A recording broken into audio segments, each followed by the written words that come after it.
Whenever I hear anyone arguing for slavery, I feel a strong impulse to see it tried on impersonally.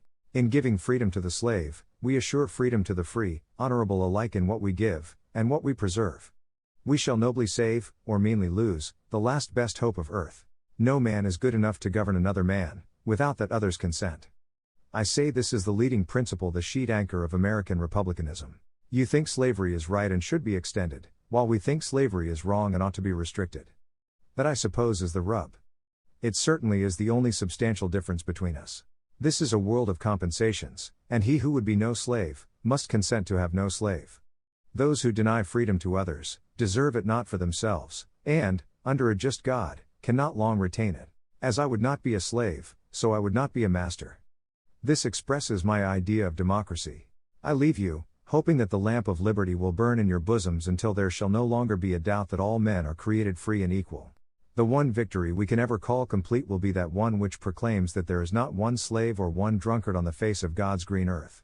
All I ask for the Negro is that if you do not like him, let him alone. If God gave him but little, that little let him enjoy. Let us remember that all American citizens are brothers of a common country, and should dwell together in the bonds of fraternal feeling. If slavery is not wrong, nothing is wrong. I want it said of me by those who knew me best, that I always plucked a thistle and planted a flower where I thought a flower would grow. Nearly all men can stand adversity, but if you want to test a man's character, give him power. Be with a leader when he is right, stay with him when he is still right, but leave him when he is wrong. You can tell the greatness of a man by what makes him angry. You cannot help people permanently by doing for them what they could and should do for themselves.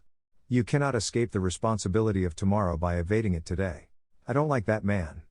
I must get to know him better. Be sure you put your feet in the right place, then stand firm.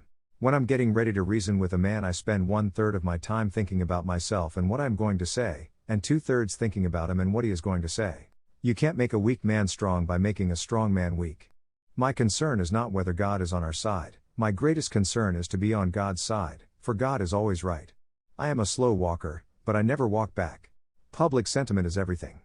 With public sentiment, nothing can fail, without it nothing can succeed. America will never be destroyed from the outside. If we falter and lose our freedoms, it will be because we destroyed ourselves. I happen temporarily to occupy this big White House. I am living witness that any one of your children may look to come here as my father's child has. A house divided against itself cannot stand. I believe this government cannot endure, permanently half slave and half free. I do not expect I have always found that mercy bears richer fruits than strict justice.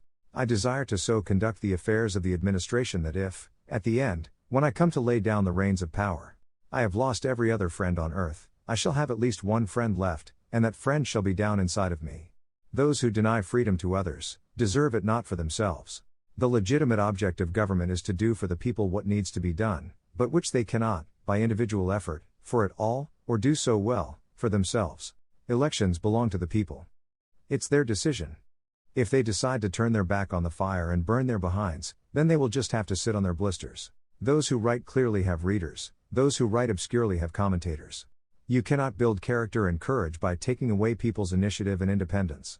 Books serve to show a man that those original thoughts of his aren't very new after all. Education does not mean teaching people what they do not know.